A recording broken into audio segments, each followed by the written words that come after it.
चलिए दोस्तों स्टार्ट करते हैं इस क्वेश्चन को, थोड़ा सा लेंदी है बट हो जाएगा। चलिए तो यहाँ पर अगर हम देखें दोस्तों तो देखिए बहुत ही बेसिक सा क्वेश्चन है। हमें एक्स टी दे रखा है, सॉल्यूशन करते हैं दोस्तों इसका। हमें एक्स टी दे रखा है 2 cos of 8 pi t plus pi by 3, ठीक है ना, ये हमें दे रखा है। सो यहाँ पर हम देख सकते हैं कि हमारा जो इसका फोरियर ट्रांसफॉर्म बनेगा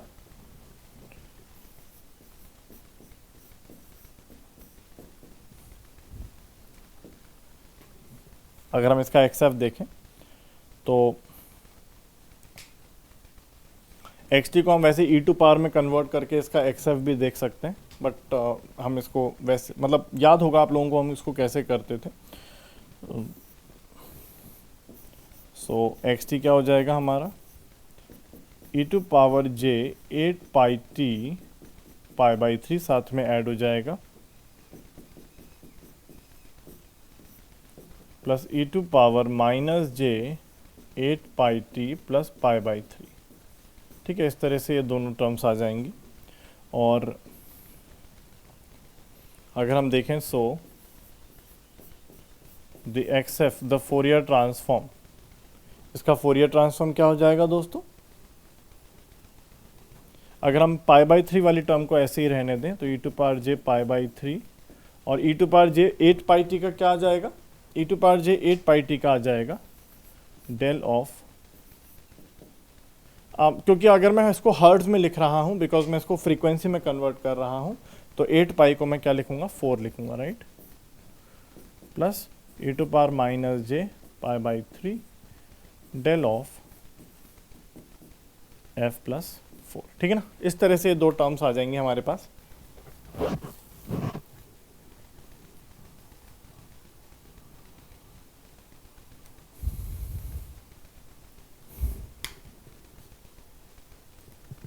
ओके सो यहाँ पे हमने एक्स एफ निकाल लिया। अब हम क्या करेंगे दोस्तों, एक्स एफ को एज इट इज यूज करेंगे, मतलब एक्स एफ यूज करेंगे, ये टर्म को बाद में देखेंगे, ठीक है। अब हम इसकी सैम्पलिंग कर रहे हैं। Now x T is sampled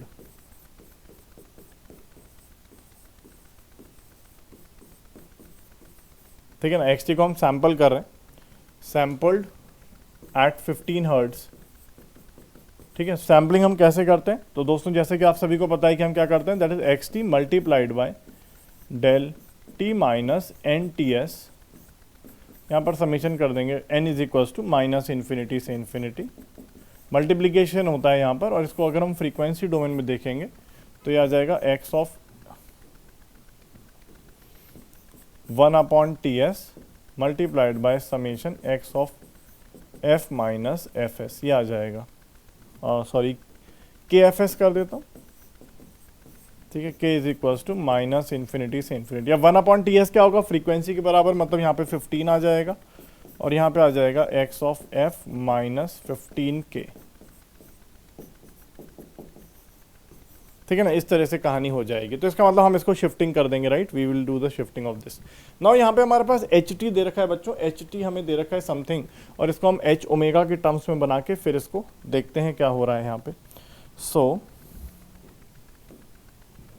now h t is equals to, since h t जो हमें दे रखा है वो क्या दे रखा है, that is sine 2 pi t upon pi T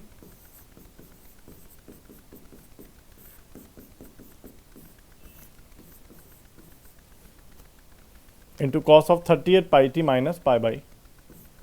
ऐसा एक पी वाई क्यू आया था इलेक्ट्रिकल में पहले, लेकिन इस बार इलेक्ट्रॉनिक्स में पूछ लिया इन्होंने। चलिए तो यहाँ पे अगर हम देखें दोस्तों, सबसे पहले हम देखेंगे भैया sine of 2 pi t upon pi t का फोरियर ट्रांसफॉर्म क्या होता है, मतलब ओमेगा डोमेन में क्या होता है।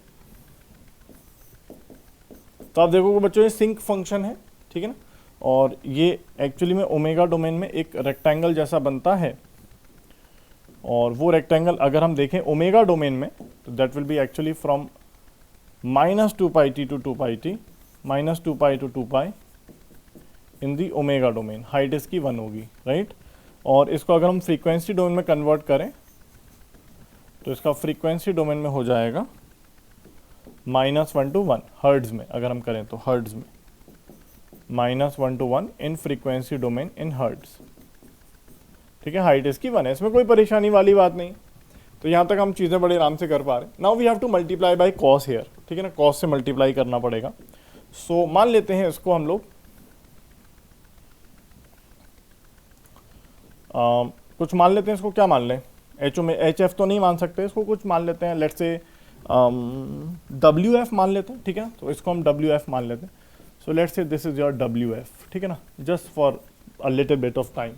सो since h t is equals to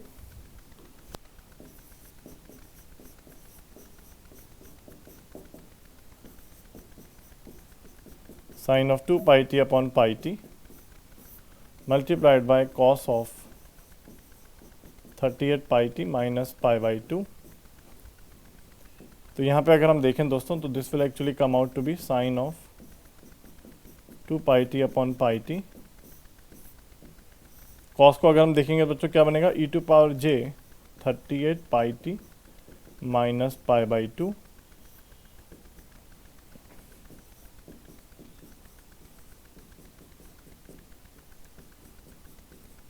ये आ जाएगा, डिवाइडेड बाई 2 भी आ जाएगा। ठीक है, चलिए अब यहाँ पे अगर इसको थोड़ा सा और सॉल्व करें, so this will be actually sine of 2 pi t upon pi t into 1/2 e to power j 38 pi t e to power minus j pi by 2। Actually इतना सॉल्व करने की ज़रूरत नहीं होती, अगर आपको बेसिक आइडिया है तो बड़े आराम से हम कर सकते हैं।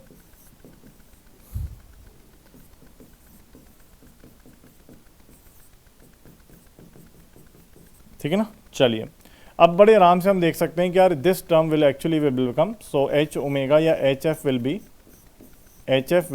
आप देख सकते हो यहाँ पर ये वाली टर्म इससे मल्टीप्लाई हो रही है, ई टू पावर जे से मल्टीप्लाई हो रही है, जे मतलब इन टाइम डोमेन, तो फ्रीक्वेंसी में शिफ्टिंग हो जाएगी। So this will be 1/2 into W F minus 19, right? Multiplied by e to power minus j pi by 2, और ये टर्म क्या आ जाएगी 1/2 into W F plus 19, क्योंकि हर्ट्ज में कर रहे हैं हम लोग, e to power j pi by 2। This is what we have, okay? So, okay, इसका मतलब ये जो रेक्टेंगल्स है ना ये शिफ्ट हो जाएंगे। ठीक है, सो हमारे पास जो HF बनेगा वो ऐसा कुछ होगा दोस्तों, अगर मैं बनाऊं आप लोगों के लिए just for your understanding purpose.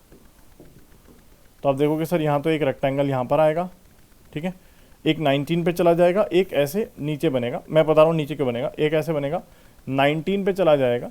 सो ये एक्चुअली 1 माइनस आगे पीछे, तो 20 और 18 के बीच में रहेगा, और ये आ जाएगा j/2। j/2 क्यों आया, क्योंकि e to power minus j pi by 2 is j, right, e to power minus j pi by 2 j आएगा माइनस जाएगा, नहीं उल्टा हो गया, नीचे बनेगा ये वाला रेक्टेंगल, है ना, क्योंकि जो आगे जा रहा है वो नीचे बनेगा, क्योंकि यहाँ माइनस जे आ रहा है और यहाँ प्लस जे आ रहा है। तो आप देख सकते हो यहाँ पे आ जाएगा -j/2, ये 19, 20 और 18, -19 -18 एंड सॉरी यहाँ पर आ जाएगा j/2। This is your HF आ चुका है हमारे पास, और हम इसकी शिफ्ट मतलब वो सैम्पलिंग भी कर चुके हैं। अब यहाँ पर हमें क्या करना है, हमने भाई साहब ये जो सैम्पल्ड सिग्नल है वो इस सिस्टम से पास किया, ठीक है, वो इस सिस्टम से पास किया। ओके, सो यहाँ पर आप देख सकते हो दोस्तों, यहाँ पर XF के अंदर 4 और 4 -4 हमारे पास फ्रीक्वेंसीज थी। ठीक है, अगर हम उसको 15 से शिफ्ट करते हैं, 15 से शिफ्ट करते हैं तो हमें कौन कौन सी फ्रीक्वेंसीज मिलेंगी। Okay, so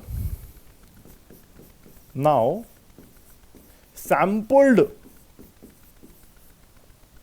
xt is passed through ht।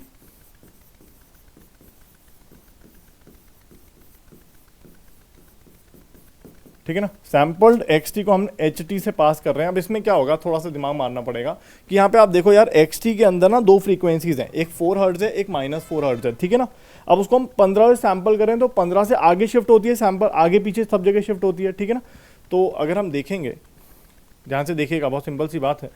So XF क्या है दोस्तों, हमारा XF था हमारा del f minus 4 e to power j pi by 3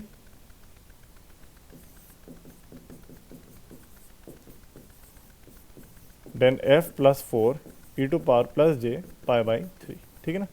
अब बड़े आराम से आप देखोगे दोस्तों, नाउ इसको हमने सैम्पल कर दिया।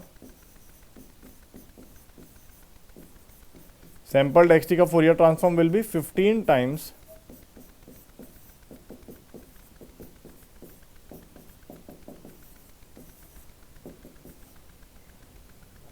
that will be 15 times del of f minus 4 minus 15k del of f plus 4 minus 15k e to power plus j pi by 3। यहाँ पर समेशन का साइन लगा देता हूँ, ठीक है। अब यहाँ पे देखिए बच्चों, हमारे पास एक्चुअली जो फिल्टर है ना, तो k equals to minus infinity से infinity. Now since HF will pass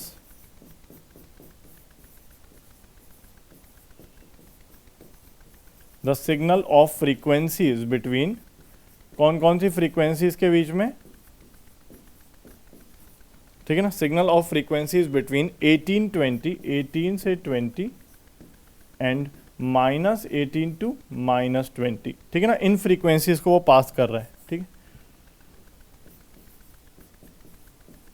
ठीक है। तो यहां पर आप देख सकते हो बच्चों, k की वैल्यू 1 के लिए, k की वैल्यू 1 के लिए ये कहां पे चला जाएगा, 19 लोकेशन पे चला जाएगा, और k की वैल्यू -1 के लिए ये -19 पे चला जाएगा। तो दो टर्म्स हमारी पास होंगी, ठीक है ना। So at the output we get, ध्यान से देखिएगा बच्चों, एट द आउटपुट हमें क्या मिल जाएगा भाई। वैसे तो बहुत सारी टर्म्स होंगी एक्सएफ सैंपल्ड के अंदर, बहुत सारी टर्म्स होंगी। अगर हम k की वैल्यू 0 डाल दें तो ये 4 पर है, k की वैल्यू 1 डाल दें तो 19 पर है, k की वैल्यू 2 डाल दें तो ये 34 पर है। लेकिन हमें तो सिर्फ 18 से 20 के बीच का चाहिए ना, तो इसलिए हम सिर्फ k की वैल्यू 1 के लिए उसको बाहर निकाल लेंगे। सिमिलरली k की वैल्यू -1 के लिए इसको बाहर निकाल लेंगे, ठीक है ना। सो हमें क्या मिल जाएगा, ध्यान दीजिएगा, ये वाली term that is 15 del f minus 19 e to power minus j pi by 3। अब यहां ध्यान दीजिएगा, ये वाली टर्म एक्चुअली किससे मल्टीप्लाई होगी, e to power minus j pi by 2 से मल्टीप्लाई होगी, e to power minus j pi by 2 से मल्टीप्लाई होगी, राइट, ठीक है ना।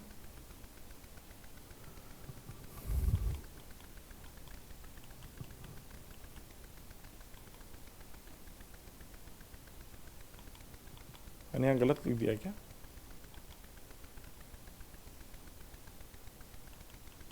f-4 के साथ प्लस वाला टर्म था ना, वही मैं सोच रहा हूँ गलत लिख दिया मैंने यार, यही ना मिस्टेक हो जाती कभी कभी। तो f-4 के संग प्लस वाला टर्म है और यहाँ पे माइनस है, सॉरी मिस्टेक। अच्छा वो अभी पता चल गई, नहीं तो गलत हो जाता पूरा सॉल्यूशन। यहाँ पे माइनस है, ठीक है ना, यहाँ पर प्लस है और यहाँ पे माइनस है, ठीक है ना। f+4 वाली के संग, f-4 के संग माइनस वाली टर्म, प्लस वाली टर्म थी ना फेज में, राइट। अब यहाँ पे देखिए, अब जब ये वाली टर्म है जो हमने यहाँ पर k = 1 डाल के निकाली है, वो एक्चुअली इससे पास हो रही है, तो ये किससे मल्टीप्लाई होगी, किससे मल्टीप्लाई होगी, यहाँ पे e to power minus j pi by 2 से मल्टीप्लाई होगी, ठीक है। और दूसरी टर्म जो है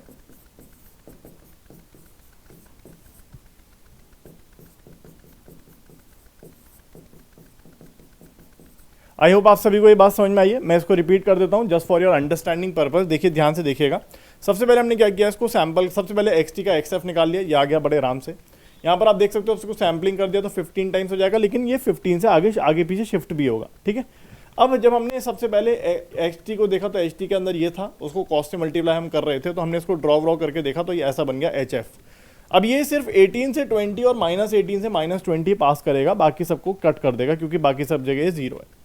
अब यहाँ पे आप देख सकते हो ऐसा एक्सएफ को अगर हम सैंपल कर रहे हैं तो ऐसा कुछ बन रहा है। इसके अंदर हमें सिर्फ वो वाली फ्रीक्वेंसी कंटेंट चाहिए जो 18 से 20 और -18 से -20 के बीच में। अब अगर आप यहाँ पर देखो दोस्तों, ये वाली जो हमारी डेल्टा बनी है ये एक्चुअली 4 पर है, 19 पर है, 34 पर है एंड सो ऑन। हमें तो 19 वाली चाहिए, हम निकाल लेंगे तो k = 1 के लिए ये वाली हमें कुछ टर्म निकाल के दे देगा, ठीक ठीक है ना। ओके, नेक्स्ट अगर हम इसको देखें दोस्तों तो ये हमें क्या देगा, ये हमें -4 पे देगा, -19 पे देगा एंड सो ऑन। तो -19 वाली यहाँ से उठा के हम निकाल लेंगे, ठीक है ना। बस यही चीज़ हमें करनी थी। अब बस यहाँ से अगर हम देखें दोस्तों तो हमारी पूरी कहानी समाप्त हो चुकी है। इसको अगर हम कंबाइन कर लें, सो दिस विल बी 15, अगर मैं कॉमन ले लूँ, सो डेल एफ -19, इसको अगर मैं थोड़ा सा सॉल्व कर लूँ तो ये π/3 इज एक्चुअली, ये -90 है, π/3 इज एक्चुअली 60 डिग्री, राइट। सो ये आ जाएगा -30 डिग्री, दैट इज π/6।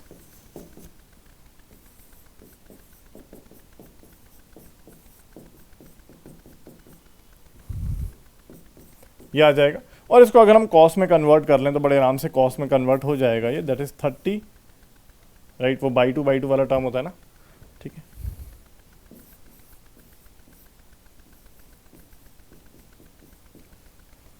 -38πt -π/6, ठीक लग रहा है।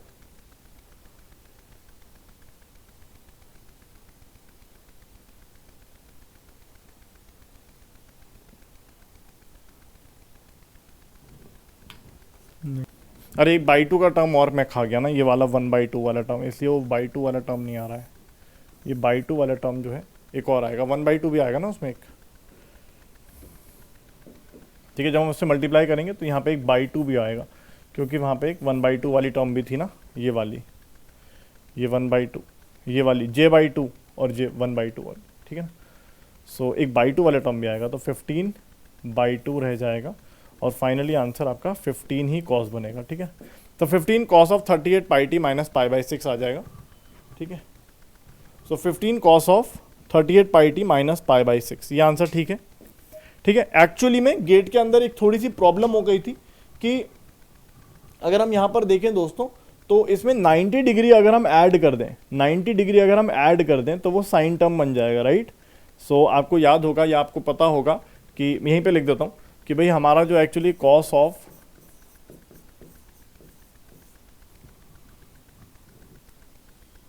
थीटा प्लस 90 डिग्री होता है, या एक सेकंड रुको, एक सेकंड देना, मैं अब लास्ट वाले पेज पे ही चलता हूँ इसको सॉल्व करने के लिए। यहाँ पर देखिए ये आ गया ना हमारे पास। अब यहाँ पर देखिए, सिंस वी नो दैट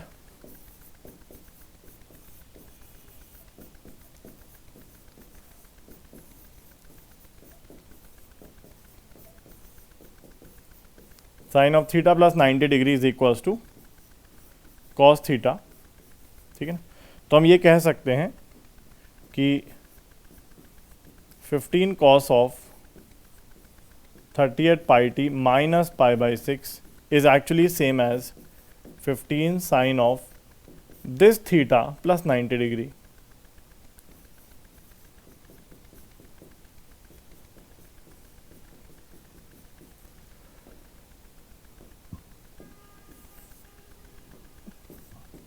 ठीक है ना। तो हम यहां पर कह सकते हैं, so the answer can be,